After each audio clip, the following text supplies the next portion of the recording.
What's up, y'all? I'm back at it again with another epiphany. This is one that stuck out. I really want to add value and try to help somebody out with my thought process because I know I'm not the only one that thinks this way. So hopefully this can add value to someone else's life. Those who have a small business just getting it off the ground, or they're just in rotation now and they have things that come to your mind. The epiphany that came to my mind yesterday was, do people actually feel comfortable paying for a service before they get the service done? And the short answer for that, in my opinion, is no. The reason why I believe that is because I've tried multiple ways of payment. Making somebody pay me before the service got done, that win ratio was very, very low. Making somebody pay me half up front and the other half afterwards, win ratio was a little bit better, but ultimately I've had the best success letting people pay me after I finish with the work. And really that's how it works in life. When you go to Pep Boys, if you go to Firestone, if you go to any mechanic shop, you drop your car off to them, they do the work, and then you come back, you pick the car up, but you pay for it first. After the service is done, this is also why people can get mechanic liens put on their stuff, and they don't get their car back because they didn't pay for it, and the work already got did. Okay, so it's already ingrained in society to get the stuff done first, and you get to pay afterwards, and everybody's happy. Okay, this is where the dilemma comes in for the small business owner like us. The dilemma is, if you don't have insurance, if you don't have nothing but what's in your bank account backing you up, you don't want to take losses because it's too heavy. Especially if you have a family, you have people that depend on you, maybe an employee or two. You only have what's in your bank account backing you up. You don't want to take any losses. Well, in this business, that's just what it is. You got to put that money behind you, whatever it is. Take it with a grain of salt. You can make it back. Knowledge ultimately of what you know how to do is what's going to continue to generate yourself some revenue and keep it going. And all those losses are just learning experiences, okay? They're not actual losses. They're opportunities and rooms for you to grow in the business that you're in down the avenue, and it will just make you so much of a better person overall in your character and in the business, and for whoever you're going to end up collaborating with later on down the road. Okay, so there are certain instances where people do feel comfortable with paying a certain amount, and that is a deposit, obviously. So with higher priced tickets, for example, I do a $3,500 job. I tell the customer, okay, I can get started today. We just require $1,400 down, and we'll take the remaining balance when the service is finished.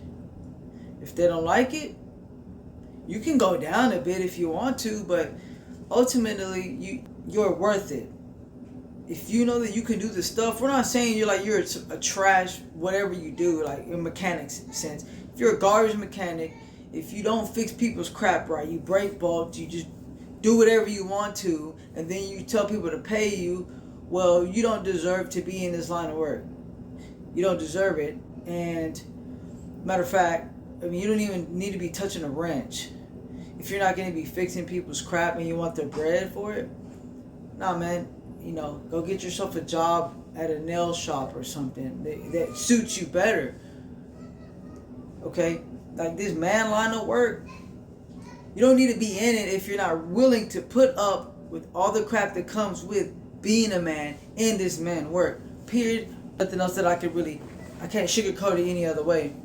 There's so many times that I've been out and about, I've taken losses, it's costed me money to fix somebody's stuff. I've maybe sent a guy out to go do something, he F's it up, I go back, even pay the customer back and fix it. I just don't use that dude no more, because if you don't have the integrity to get the job done right, and then if you don't do it right, you don't have that moral integrity to go back and fix it just because your name is on that piece of product or equipment that you fixed, This is not what you don't deserve this, man. Go sell like groceries or something, man. You know, this is not for you. Okay, so with the deposit, you can actually get deposited amounts with higher price tickets.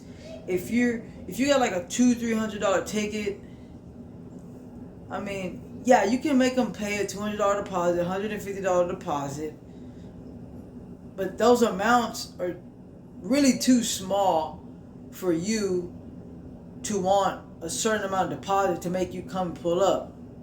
Because if you want to look larger than what you are, or if you want to make this thing seem legitimate because you are a legitimate business owner, a $200-300 ticket is something you got to be willing to take the loss on. And really, in the grand scheme of things, you're not putting $200-300 in on a $300 ticket. You're putting in about an hour or something that you can't get back, obviously.